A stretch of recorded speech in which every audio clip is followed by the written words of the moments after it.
दोस्तों, स्वागत है आपका अपना चैनल विद्या सिटी में। तो आज हम बात करेंगे तत्वों का आवर्ती वर्गीकरण यानी पीरियोडिक क्लासिफिकेशन ऑफ एलिमेंट्स के बारे में, जो केमिस्ट्री का बहुत ही इम्पोर्टेंट चैप्टर है। कौन? आवर्त सारणी। तो आज हम बात करेंगे पूरा A to Z एकदम डिटेल के बारे में, डिटेल आवर्त सारणी के बारे में बात करेंगे। तो आइए स्टार्ट करते हैं। सबसे पहले जो है कि तत्वों को सबसे पहले किसने क्लासिफाई किया था, यानी जो एलिमेंट्स थे, जितने एलिमेंट्स ढूंढे गए थे, तो उसको सब किसी ने भी उसको क्लासिफाई नहीं किया था कि उसके बारे में स्टडी करना, कैसे स्टडी कर पाएंगे। तो सबसे पहले बर्जीलियस नाम के साइंटिस्ट थे, उन्होंने सबसे पहले जितने एलिमेंट्स थे उनको दो टाइप में डिवाइड किया। पहला जो था धातु यानी मेटल, एंड दूसरा था अधातु यानी नॉन मेटल। तो दो टाइप में धातु एंड अधातु में डिवाइड कर दिया, लेकिन ये भी ज़्यादा सफल नहीं हो सके। क्यों? क्योंकि धातु और अधातु उन्होंने अच्छे तरीके से उसको एक्सप्लेन नहीं कर पाए, क्योंकि कोई भी धातु जैसे थी, जैसे मान लीजिए आयोडीन थी, अधातु थी जैसे आयोडीन थी, ग्रेफाइट थी, तो वो अधातु यानी नॉन मेटल होते हुए भी वो मेटल की तरह बिहेव करती थी, मेटल यानी धातु की तरह बिहेव करती थी। और कुछ जो मेटल थे, जैसे कि मान लीजिए मरकरी है, तो धातु है, वो मेटल होते हुए भी नॉन मेटल की तरह बिहेव कर देते। तो इस तरीके से मेटल और नॉन मेटल को भी अच्छी तरीके से स्टडी नहीं कर पाया गया, जिसके आधार पे बर्जीलियस ने क्लासिफाई किया था।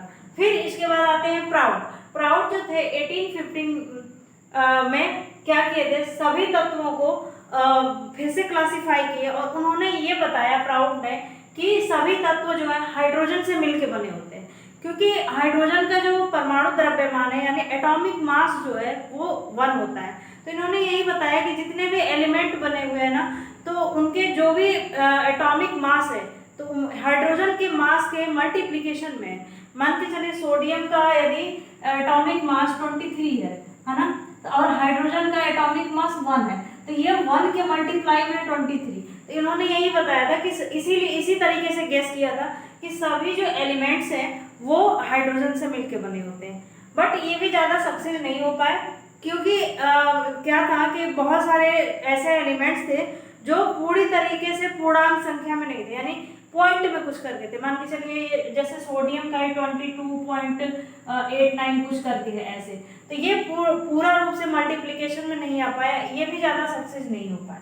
जो प्राउड थे वो ज़्यादा डाल्टा, जो अपने परमाणु तत्वों को जो डिवाइड किए थे वो डाल्टन के परमाणु सिद्धांत के अकॉर्डिंग किए थे। डाल्टन का परमाणु सिद्धांत 1808 में आया था, जिन्होंने क्या बताया था, डाल्टन ने ये बताया था कि दुनिया की कोई भी एलिमेंट्स है, तत्व हैं, या कोई भी मैटर है, पदार्थ है, वो छोटे छोटे कण से मिलके बने हुए हैं। तो जिसको क्या कहते हैं, एटम, जिसको बोलते हैं परमाणु। ठीक है, तो इन्होंने ये डाल्टन ने बताया था। ठीक है, इसके बाद फिर परमाणु द्रव्यमान का वर्गीकरण किया गया। परमाणु द्रव्यमान यानी जो हमारे एलिमेंट है वो एलिमेंट को क्लासिफाई किया गया कि किस तरीके से रखा गया। तो सबसे पहले जो हमारे एलिमेंट्स को एक क्लासिफाई करने का प्रयास किया, तो वो डोबर राइनर नाम के साइंटिस्ट थे। डोबरनियर ऐसे हम लोग बोल देते हैं। तो इन्होंने अपना ट्रायड रूल दिया, यानी त्रिक नियम दिया। तो तत्वों को उन्होंने एलिमेंट्स को 3 टाइप में रखना शुरू किया, 3 करके रखना शुरू किया। तो 3 कोई भी एलिमेंट्स उन्होंने रखना नहीं स्टार्ट किया। उन्होंने 3 जो इक्वल जो क्वालिटी रखते थे, इक्वल प्रॉपर्टीज जो आपस में रखते थे, 3 समान गुण वाले जो एलिमेंट्स होते थे, उनको त्रिक बनाया। उनको उन तीनों एलिमेंट्स को लेके ट्रायड बनाया, यानी त्रिक बनाया। और इसके बाद उन्होंने ये बताया डोबरनियर ने कि जो बीच वाला तत्व है, बीच वाला जो एलिमेंट्स है, इन दोनों एलिमेंट्स के औसत के बराबर है। इन दोनों एलिमेंट्स के जो एटॉमिक मास है उसके औसत के बराबर है। जैसे लिथियम का एटॉमिक मास है 7, सोडियम का 23 एंड पोटेशियम का 39 है। तो जो लिथियम है और ये पोटेशियम है, दोनों का जो एटॉमिक मास होगा, इसका जो एवरेज होगा, मीन जो निकलेगा, वो सोडियम के एटॉमिक मास के बराबर निकलेगा, बीच वाले के बराबर निकलेगा। तो इन्होंने ऐसे ऐसे करके ट्रायड रूल दिया। ऐसे ही नेक्स्ट दिया calcium, strontium and barium. 88 and 137। तो अब इन दोनों को, कैल्शियम का एटॉमिक मास 40, बेरियम का 137, इन दोनों को यदि हमने ऐड किया और अपॉन में 2 क्यों निकाला, एवरेज करने के लिए। एवरेज ऐसे ही निकालते हैं, तो एवरेज जब निकाला तो वो 88 के करीब आया, पॉइंट में कुछ ऐसे आ सकते हैं, आसपास आ गए, इक्विवेलेंट। ठीक है, ऐसे क्लोरीन, ब्रोमीन और आयोडीन को, इसमें क्लोरीन एंड आयोडीन का एटॉमिक मास जो है, इसको मैंने एवरेज निकाला, तो ये करीब 81 के बराबर इक्वल आते जा रहा है। अब देख रहे हैं धीरे धीरे यहाँ बिल्कुल इक्वल आ रहा था, यहाँ इक्वलेंट थोड़ा सा आ रहा है, ज़्यादा नहीं, ये 88 से कुछ अधिक आ रहा है। ये बिल्कुल देखिए, ये 80 था, 81, ये ज़्यादा अधिक आने लगा। यानी ऐसे और सारे एलिमेंट्स को क्लासिफाई किया गया ट्रायड रूल में, तो सब पे ये ट्रायड रूल सक्सेस नहीं हो पाया, ज़्यादातर से ये 3 ही पर सक्सेस हो पाया। तो इनका भी जो क्लासिफिकेशन था वो ज़्यादा सक्सेस नहीं हो पाया। ठीक है, तो यही इनकी कमियां यानी लिमिटेशन रह गई थी, क्या केवल 3 तरीके ज्ञात हो पाया, ज़्यादातर से यही लिथियम, सोडियम, पोटेशियम, 1 ट्रायड बन गया। तीसरा सेकेंड वाला जो ट्रायड बना, कैल्शियम, स्ट्रोंशियम एंड बेरिलियम, और थर्ड क्लोरीन, ब्रोमीन और आयोडीन, यही 3 तरीके बन पाए। इसके आगे जो एलिमेंट्स थे उसको ट्रायड बनाने का प्रयास किया, तो उस पर ये वाला क्लासिफिकेशन सक्सेस नहीं हो पाया, नहीं काम किया। तीसरा, शेष जो तत्व है उनका वर्गीकरण इस आधार पे नहीं हो सका, जो और बचे हुए एलिमेंट्स थे तो उसका वर्गीकरण इस आधार पे नहीं हो सका। तो इसके बाद जो है डोबरनेयर के बाद नेक्स्ट जो तत्वों को क्लासिफाइड करने का प्रयास किया वो न्यूलैंड ने किया था। ठीक है, तो न्यूलैंड ने किया, तो अब न्यूलैंड के बारे में हम जानेंगे कि न्यूलैंड ने कैसे क्लासिफाई किया था। अब इसके साथ क्या हुआ, डोबरनेयर नियम को थोड़ा सा क्यों माना जाता है, क्योंकि इसमें क्या हुआ कि जब इस तरीके से डोबरनेयर ने रखने का प्रयास किया, एलिमेंट्स को क्लासिफिकेशन करने का प्रयास किया, तो क्या हुआ कि एलिमेंट्स को एक तरीके से हमें पढ़ने के लिए वो मिलने लगा कि स्टडी करने को, इनके प्रॉपर्टीज के बारे में स्टडी करने को, और इनकी परमाणु क्रमांक और परमाणु क्रमांक तो नहीं, परमाणु भार के बारे में अच्छे से पता चलने लगा, है ना। तो एक तत्वों को कैसे क्लासिफाई कर सकेंगे उसके बारे में एक आइडिया मिल गया और भी साइंटिस्ट को। तो नेक्स्ट जो है इनके बाद कौन है, न्यूलैंड ने। तो न्यूलैंड ने अपना अष्टक नियम दिया, यानी 8 तत्वों को एक साथ रखा, न्यूलैंड ऑक्टेव रूल। तो अभी हम जानेंगे कि न्यूलैंड ऑक्टेव रूल था, न्यूलैंड का अष्टक नियम क्या है। न्यूलैंड के अष्टक नियम के बारे में, जो डोबरनेयर का ट्रायड रूल था वो ज़्यादा एलिमेंट्स पे लागू नहीं हो सका। 3 ट्रायड के बाद उनका जो ये रूल था, क्लासिफिकेशन था एलिमेंट का, तो उस पर वो लागू नहीं हो सका। तो इसके बाद न्यूलैंड ने दिया, उन्होंने एलिमेंट्स को क्लासिफिकेशन करने का, एलिमेंट्स को एक रखने का प्रयास किया। तो उन्होंने ये बताया कि तत्वों का जो परमाणु द्रव्यमान के बढ़ते क्रम में, यानी हम किसके अकॉर्डिंग रखे, एटॉमिक मास के अकॉर्डिंग रखने पे पहला 8वां तत्व सेम प्रॉपर्टीज के होंगे, यानी जब कॉलम में रखे तो एक लाइन में 7 एलिमेंट्स रख दिए और फिर पहले के नीचे 8वां एलिमेंट्स रख दिए। ठीक है, ऐसे करके इन्होंने ऑक्टेव रूल बनाया। ऑक्टेव रूल में इन्होंने क्या बताया कि जो पहला एलिमेंट्स है और पहला के बाद 7 एलिमेंट्स के बाद जो 8वां वाला आएगा, पहला एलिमेंट्स और 8वां एलिमेंट जो है ये हमेशा सेम प्रॉपर्टीज रखेंगे, यानी दोनों मिलते जुलते रहेंगे। इनके जो प्रॉपर्टीज है, इनके जो गुण है वो मिलते जुलते रहेंगे। जैसे ये इसमें 7 है, hydrogen, lithium, beryllium, boron, carbon, nitrogen और ऑक्सीजन। ये कितने हैं, 1 2 3 4 5 6 और 7। 7 के बाद जो 8वां जो फ्लोरीन आएगा ना, वो हाइड्रोजन के सेम रहेगा, हाइड्रोजन और फ्लोरीन सेम प्रॉपर्टीज के रहेंगे, यानी मिलते जुलते रहेंगे। ऐसे जो लिथियम है और सोडियम है, देखिए लिथियम से जब हम स्टार्ट करेंगे तो 8वां एलिमेंट्स कौन सा आएगा, तो 1 2 3 4 5 6 7 और 8। तो लिथियम और सोडियम एक तरह से समानता रखेंगे, यानी प्रॉपर्टीज इनके सेम होंगे। ऐसे बेरिलियम, मैग्नीशियम, ऐसे बोरॉन और एल्यूमिनियम, कार्बन, सिलिकॉन, नाइट्रोजन। तो इन्होंने ये बताया कि जो ये एलिमेंट्स हैं इनको हम संगीत के अकॉर्डिंग, म्यूजिक के अकॉर्डिंग रखते हैं। म्यूजिक में जो वर्ड्स होते हैं ना, सा रे गा मा पा दा नीशा, फिर से नी के बाद सा क्या हो जाता है, रिपीट हो जाता है। ऐसे 7 वर्ड होते हैं, सा रे गा मा पा दा नी, 1 2 3 4 5 6 7। सात के बाद आठवां फिर से सा आ जाता है। तो ऐसे ही इसी के अकॉर्डिंग ये भी रखे, ठीक है। इन्होंने यही बताया कि इसी के अकॉर्डिंग जो 7 एलिमेंट्स है, ये 7 एलिमेंट्स के बाद 8वां जो एलिमेंट्स होगा वो पहले एलिमेंट से मिलता जुलता रहेगा। इन्होंने क्या बताया, इनके टाइम जो इन्होंने ये क्लासिफिकेशन करने का प्रयास किया तो हाइड्रोजन से शुरू किए और लास्ट थोरियम तक रखे 56 तत्व। यानी न्यूलैंड के एक क्वेश्चन पूछा जाएगा कि न्यूलैंड के टाइम कितने तत्वों के कितने एलिमेंट्स की खोज हुई थी, या न्यूलैंड ने कितने एलिमेंट्स को क्लासिफिकेशन किया था, तो कितने 56 के, यानी 56 तत्वों को। लास्ट था थोरियम, स्टार्टिंग वाला था हाइड्रोजन, ठीक है। अब इनकी कुछ कमियां आ गई, इनके में भी लिमिटेशंस क्या क्या थे कि ये कोई वैज्ञानिक आधार नहीं माना गया कि ये संगीत के अकॉर्डिंग रख पाएंगे। दूसरी चीज, ऑस्टक नियम केवल कैल्शियम 17 तक ही लागू था। 17 जो था ये तीसरे वाले में आता था कैल्शियम। देखिए 7 ये 14, 15, 16, 17, यानी मैग्नीशियम के नीचे आएगा कैल्शियम, यहीं तक ये फॉलो कर पाया। इसके आगे जो एलिमेंट्स रखे गए तो ये अपने ऊपर वाले एलिमेंट से मैचिंग नहीं कर पाए, प्रॉपर्टीज इनके मैच नहीं हो पाए। तीसरा क्या था कि इसके बाद अनेक नए तत्वों की जो खोज हुई, इनके समय 56 तत्व ज्ञात थे। इसके बाद जो नए तत्वों की खोज हुई, यानी 56 से और भी अधिक एलिमेंट्स खोजे गए इसके बाद, तो और भी जो एलिमेंट्स खोजे गए तो वो ऑक्टेव रूल को फुलफिल नहीं कर पाए, नहीं मान पाए कि इनको इसके अकॉर्डिंग जो नए एलिमेंट्स की खोज हुई है तो उनको रखा जाएगा, तो वो ऊपर वाले अपने एलिमेंट से उनके प्रॉपर्टी मैच करेंगे, ऐसा नहीं हुआ। तो ये भी थोड़ा सा ऐसे फेल मार गए। दूसरा क्या था, कोबाल्ट और निकिल को एक ही साथ रखा गया। कोबाल्ट और निकिल को फ्लोरीन क्लोरीन ब्रोमीन यानी हाइड्रोजन फ्लोरीन क्लोरीन पहले वाले में ही रखा गया था। तो इसमें कोबाल्ट और निकिल को एक ही साथ, दोनों लोग को एक ही साथ रख दिया गया। जैसे यहाँ पे एक है, हाइड्रोजन एक है, फ्लोरीन एक है, तो लेकिन यहाँ पे क्या किया गया, फ्लोरीन क्लोरीन ब्रोमीन के बाद चौथे नंबर पे कोबाल्ट और निकिल को एक ही साथ, एक ही जगह कोबाल्ट एंड निकिल करके रख दिया गया। तो जो एक ही साथ था, जो ये भी ठीक नहीं था, दोनों की जबकि प्रॉपर्टीज अलग है।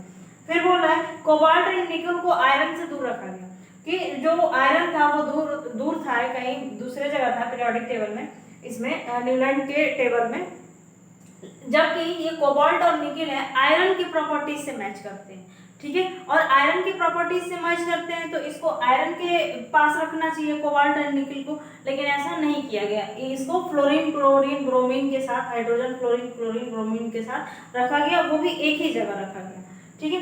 दूसरा क्या, इसीलिए प्रॉपर्टीज इनके मैच नहीं हो पाए फ्लोरीन क्लोरीन ब्रोमीन के साथ। ये ज्यादा प्रॉपर्टीज मैच करता है आयरन से, कोबाल्ट और निकिल। कोबाल्ट निकिल को लेके ज़्यादा ही इसमें समस्या हो गई थी। तीसरी चीज़ कि ये ज़्यादा आगे तक फॉलो नहीं कर पाया, मतलब केवल कैल्शियम तक ज़्यादा।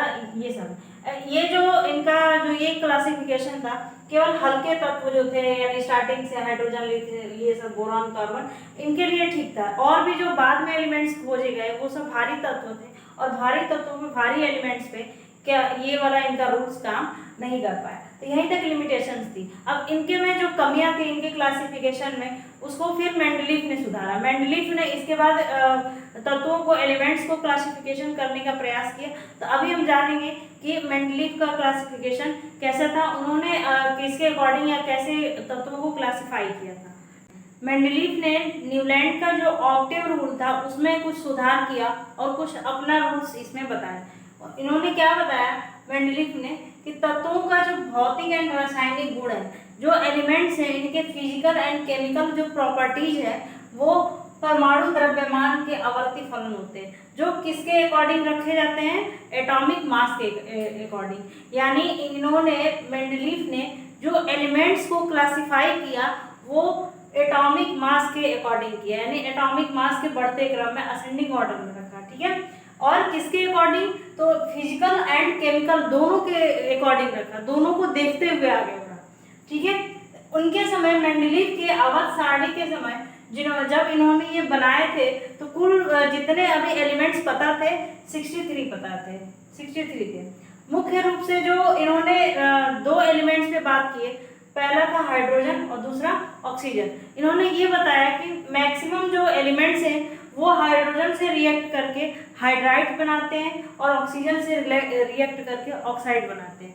जैसे कि हाइड्रोजन से रिएक्ट कर लिए तो NH3 मान लीजिए N है और वो हाइड्रोजन से रिएक्ट कर लिया तो क्या बनाया जाएगा, नाइट्रोजन है और हाइड्रोजन से रिएक्ट कर लिया तो NH3 अमोनिया बना लिया, और ऑक्सीजन है कार्बन से रिएक्ट कर लिया तो कार्बन डाइऑक्साइड। तो ऐसे ऑक्साइड बनाया ऑक्सीजन से रिएक्ट करके और हाइड्रोजन से रिएक्ट करके हाइड्राइड बनाया था, इन्होंने बताया था। ज़्यादातर से मुख्य रूप से यही दो एलिमेंट्स पे इन्होंने स्टडी किया था।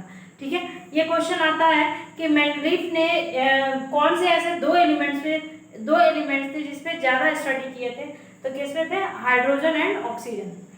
दूसरी क्या था, अब इनके बारे में बात करते हैं कि इनकी मेरिट, इनकी विशेषताएं क्या है, इनके मेंडलीफ की आवर्त सारणी से, जो न्यूलैंड और ऑक्टेव में नहीं थे।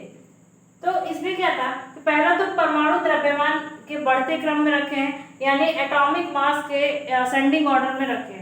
दूसरा क्या है कि जब इन्होंने एलिमेंट्स को क्लासिफाई किया तो क्या किया कि ये 8 ग्रुप एंड 12 आवर्त बनाए।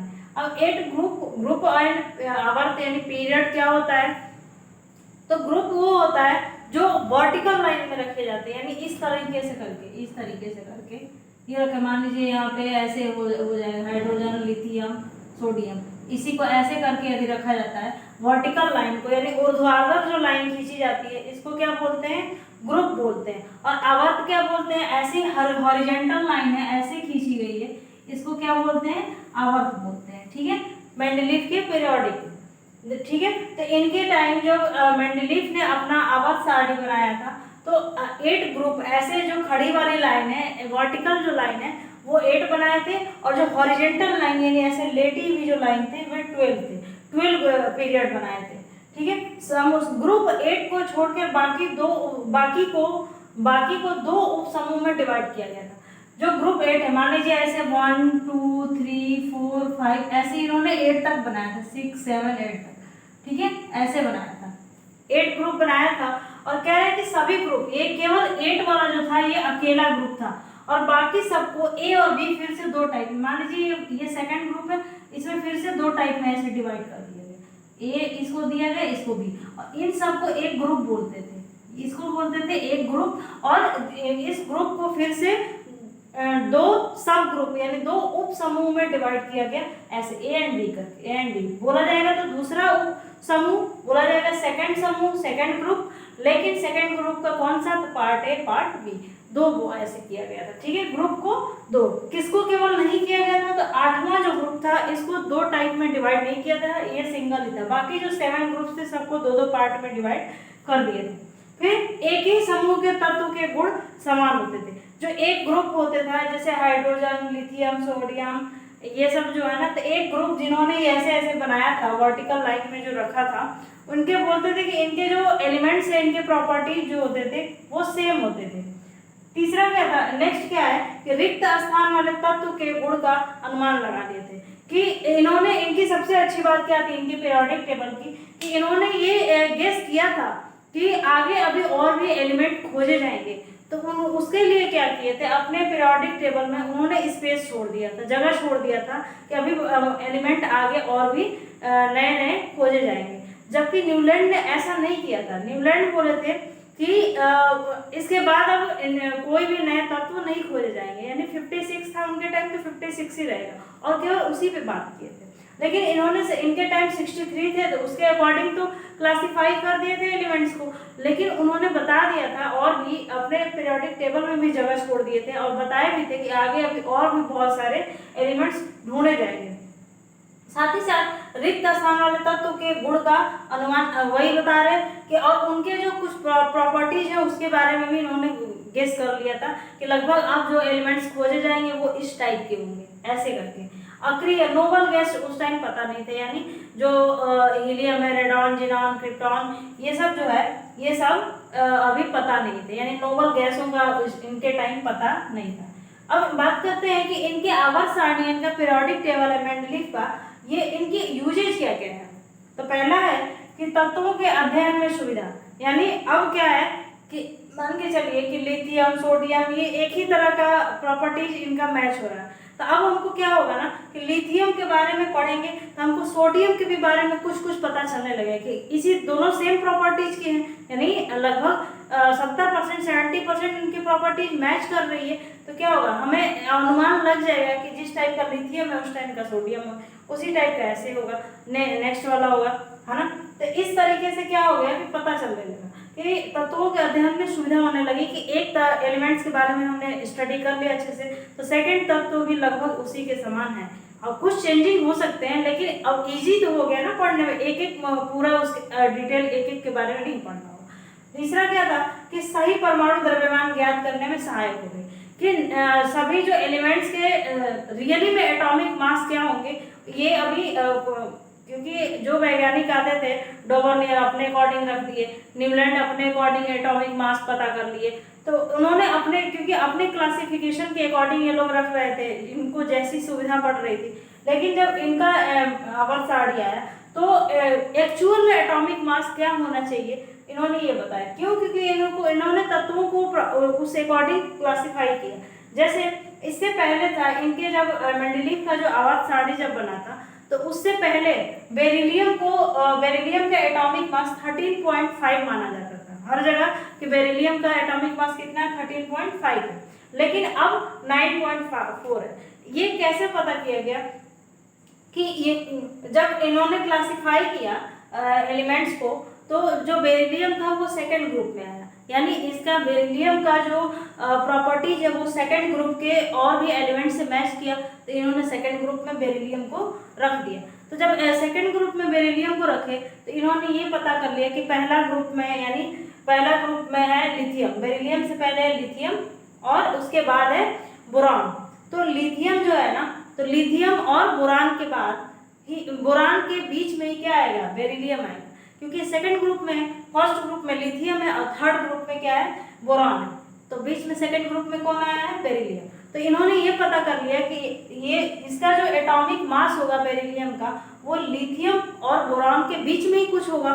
तब उनको कुछ अनुमान लगा कि 13.5 तो कुछ भी हो जाए ये नहीं होगा, क्योंकि ये तो बोरान का हो गया जो समूह 3 का था। बोरान क्या था, समूह 3 में है, यानी ग्रुप 3 में है, जबकि बेरिलियम ग्रुप 2 में है, तो ये और हल्का होना चाहिए ना, क्योंकि एटॉमिक मास के अकॉर्डिंग रखा गया है, तो ग्रुप 2 वाला तो हल्का होना चाहिए, लेकिन यहाँ पे ये 13.5 रखेंगे तो बोरान से भी भारी हो गया, ऐसा नहीं होगा। तो इन्होंने इनके पीरियोडिक टेबल के अकॉर्डिंग बोरान का बेरिलियम का एक्चुअल एटॉमिक मास पता चल गया ऐसे। तीसरा क्या था कि नए तत्वों की खोज में सहायक हुआ कि इनका मेंडलीव का जो आवर्त सारणी था, इसके अकॉर्डिंग और भी तत्व खोजे जा सकते हैं। इन्होंने खुद भी पहले बता दिए थे कि अपना अनुमान लगा लिए थे कि 2-3 ऐसे एलिमेंट्स का तो अनुमान लगा लिए थे, जैसे स्कैंडियम है, गैलियम है, इसका अनुमान लगा दिए थे। तो उन्होंने बताया था कि 2-3 है, जैसे एक का नाम दिया एका बोरान, अनुमान जिसका लगाया कि ये एलिमेंट्स आगे खोजे जा सकते हैं। फिर एका एल्यूमिनियम, फिर एका सिलिकॉन, जिसको अब के जो पीरियोडिक टेबल है, मॉडर्न पीरियोडिक टेबल है, उसमें एका बोरान को स्कैंडियम बोला जाता है, फिर एका एल्यूमिनियम को गैलियम बोलते हैं Ga, एंड एका सिलिकॉन को जर्मेनियम। ये उन्होंने खोज नहीं किया था, इन्होंने अनुमान लगाया था। बता रहे हैं कि नए तत्वों की खोज भी हुई और कुछ तत्वों के बारे में गैप इन्होंने छोड़ दिया था, और कुछ तत्वों के बारे में ये गेस भी कर लिए थे अपने प्रैक्टिकल के अकॉर्डिंग, या जैसे भी किए थे। तो ये 3 तत्वों के बारे में बता दिए थे, जिसका नाम भी इन्होंने बता दिया था, लेकिन अब इनका एक्चुअल में नाम ये होता है। तो क्वेश्चन ये भी पूछा जाता है कि मेंडलीव के आवर्त सारणी में एका बोरान को क्या कहा जाता है, यानी अब उसका नाम क्या है, तो क्या बताएंगे, तो एका बोरान का है क्या, स्कैंडियम, ऐसे एका एल्यूमिनियम का गैलियम, एका सिलिकॉन का जर्मेनियम। ठीक है, अब बात करेंगे इनकी भी, मेंडलीव की आवर्त सारणी की बहुत अच्छाइयाँ थी, लेकिन इनके में भी कुछ डीमेरिट्स निकल गई, कुछ डीमेरिट्स का पता चला। तो अब इनके बारे में कुछ इनकी कमियां क्या थी मेंडलीव की आवर्त सारणी की, या इनके डीमेरिट्स क्या थे, उसके बारे में बात करेंगे। तो पहला कि हाइड्रोजन की स्थिति का कुछ पता नहीं था, यानी पोजीशन ऑफ हाइड्रोजन कि हाइड्रोजन को पहले ही ग्रुप में रखा गया है, यानी हाइड्रोजन, हीलियम, लिथियम ऐसे रखा गया है। तो क्या है कि पहला जो ग्रुप को हम बोलते हैं क्षार धातु, यानी बेस बोलते हैं। ठीक है, पहला जो ग्रुप को क्षार धातु बोलते हैं, जबकि क्षार धातुओं से इसकी जो अपना प्रॉपर्टीज है वो मैच नहीं होता है। ठीक है। इसका ज़्यादातर से हाइड्रोजन की प्रॉपर्टीज है वो हैलोजन्स के साथ मैच होता है। हैलोजन कौन कौन से हैं, यानी fluorine, chlorine, bromine, fluorine, chlorine, bromine, इन धातुओं के साथ मैच होता है, अधातुओं के साथ, इन तत्वों के साथ मैच होता है इसका। क्या कैसे मैच होता है दोनों को, तो पहले तो दोनों के दोनों एक द्विक परमाणु के हैं, यानी द्विक परमाणु का मतलब जैसे हाइड्रोजन को H2, क्लोरीन को ऐसे ही क्लोरीन क्या है, हैलोजन है, क्लोरीन को कैसे लिखते हैं Cl2, हाइड्रोजन कैसे लिखते हैं H2, दोनों द्विपरमाणु हो गए, यानी दो परमाणु वाले हो गए, तो ऐसे हो गए। फिर सेकंड नंबर क्या है कि दोनों के दोनों नॉन मेटल है, यानी अधातु हैं। कैसे, हाइड्रोजन एंड ये सब हैलोजन है, ये सब भी क्या है, नॉन मेटल। ये क्या करता है, हाइड्रोजन एक तरीके से गैस है, और ये भी क्या है, ये भी अपना इलेक्ट्रॉन को एक्सेप्ट करता है, मीन्स ये क्या है, नॉन मेटल है। ठीक है। दूसरी चीज क्या है कि दोनों के दोनों आयनिक बॉन्ड बनाते हैं, यानी आयनिक अपनी पोजीशन रखते हैं। आयनिक क्या होता है, जैसे कि मान के चलिए कि हाइड्रोजन और क्लोरीन मिलके बना है HCl। अब इसको आयन बॉन्ड में तोड़ेंगे ना, इसको दोनों को अलग तरीके से तोड़ेंगे तो ये H प्लस Cl माइनस ए बनेगा, ये दोनों आयनिक है। तो इन देख रहे हैं कि दोनों की प्रॉपर्टीज कैसे मैच हो रही है, दोनों की मतलब हाइड्रोजन की प्रॉपर्टीज हैलोजन से मैच हो रही है, जबकि हाइड्रोजन को अलग फर्स्ट ग्रुप में और हैलोजन जो ये सब एलिमेंट्स हैं इसको अलग ग्रुप में रखा गया। ठीक है। तीसरा चीज क्या है कि ये सब सहसंयोजी बंध बनाते हैं, कौन, हाइड्रोजन और हाइड्रोजन मिलके। हाइड्रोजन और हाइड्रोजन कैसे, जैसे हमने ले लिया CH4, कार्बन के साथ हाइड्रोजन को मिला के ऐसे बनाया, हाइड्रोजन जो है वो सहसंयोजी, हाइड्रोजन नहीं सॉरी, हाइड्रोजन जो है वो कार्बन के साथ ऐसे सहसंयोजी बंध बनाता है। कैसे, ऐसे कार्बन होता है, बंध बना लेता है, बॉन्ड, कोवेलेंट बॉन्ड, तो इस तरीके से। ठीक है। तो देख रहे हैं कि कैसे कैसे इसकी प्रॉपर्टी इनसे मैच हो रही है। जबकि क्षार धातु यानी जिसके साथ ये बैठा है हाइड्रोजन, किसके साथ, हाइड्रोजन, हीलियम, लिथियम, सोडियम, इनके ग्रुप में बैठा है, तो इन लोगों से कम मैच खाता है, इसकी प्रॉपर्टी इसकी कम मैच होती है। ठीक है। ज्यादातर से मैच हो रही है हाइड्रोजन ग्रुप से, जबकि हाइड्रोजन को दूर और हाइड्रोजन को दूर रखा गया। नेक्स्ट क्या है कि समस्थानिक, समस्थानिक मतलब आइसोटोप्स, क्या है, आइसोटोप्स। आइसोटोप्स को सही जगह नहीं मिलेंगे, क्योंकि आइसोटोप्स क्या कहलाते हैं, आइसोटोप्स मतलब एलिमेंट्स के क्या कहलाते हैं, एटॉमिक नंबर तो सेम हो बट एटॉमिक मास अलग अलग हो। लेकिन इनके मेंडलीव की आवर्त सारणी में क्या बोला गया कि एटॉमिक मास, यानी एटॉमिक मास के अकॉर्डिंग एलिमेंट्स को रखा गया। जबकि अब एक ही एलिमेंट्स के कई सारे एटॉमिक वो आइसोटोप्स होते हैं, जैसे क्लोरीन के दो होते हैं Cl35 और क्या होता है Cl37, यानी एक जो एटॉमिक मास होगा क्लोरीन का 35 और एक जो एटॉमिक मास होगा क्लोरीन का 37। अब बताइए कि क्लोरीन को 35 वाले जगह पे रखेंगे या 37 वाले जगह पे, रखना तो दो जगह चाहिए फिर एटॉमिक मास के अकॉर्डिंग जब रखे हैं तो, लेकिन क्लोरीन को केवल एक ही जगह रखा गया। ऐसे ही हाइड्रोजन के तीन आइसोटोप्स के हैं, कौन कौन से, 1H1, 1H2 और 1H1, 1H2 एंड 1H3।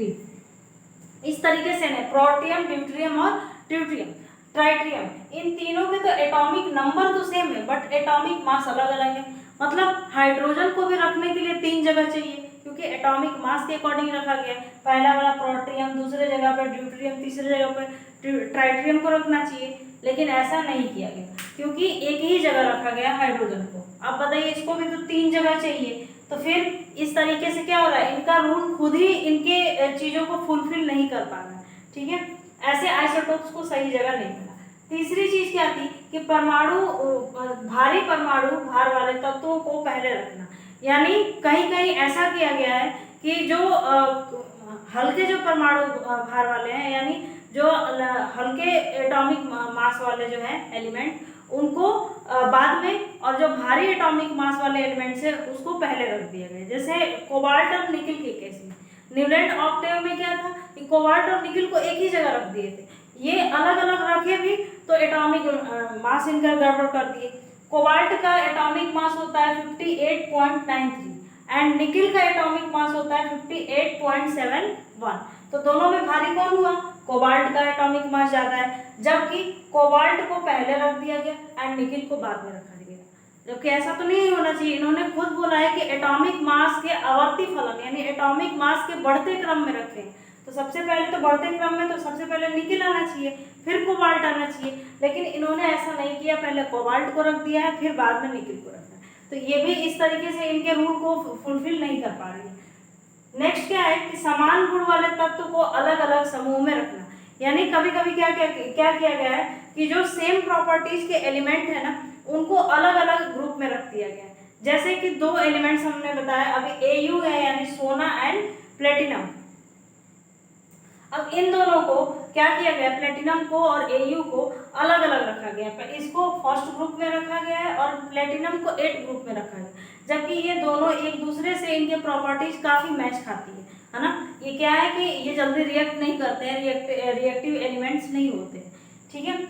जबकि इनको क्या किया गया, बहुत ज्यादा दूर रख दिया गया। और जबकि ऐसे देखा जाए तो इन सबके एलिमेंट्स, इन सबके जो प्रॉपर्टीज है ये इन दोनों के प्रॉपर्टीज मैच हो रहे हैं, तो ये भी इनके रूल के अकॉर्डिंग फुलफिल नहीं हो पा रहा है। तो ये सब कुछ इनकी लिमिटेशंस रह गई। अब इनकी लिमिटेशंस को दूर किया, थोड़ा सा स्टडी किया मोजले ने, जिन्होंने अभी आधुनिक आवर्त सारणी बनाई। आधुनिक आवर्त सारणी के बारे में बताया, उन्होंने ये बताया कि हम इस तरीके से, ये मेंडलीफ है जो एटॉमिक मास के अकॉर्डिंग रख रहे हैं तत्वों को, तो थोड़ा गड़बड़ हो जा रही है। अब उसको हम अरेंज करेंगे एटॉमिक नंबर के अकॉर्डिंग, ठीक है। तो जब एटॉमिक नंबर के अकॉर्डिंग मोजले ने इन सबको अरेंज करना स्टार्ट किया तो देखे कि सब कुछ सही बैठ गया, तो ठीक है। तो इनकी कमियों को दूर किया किसने, न्यू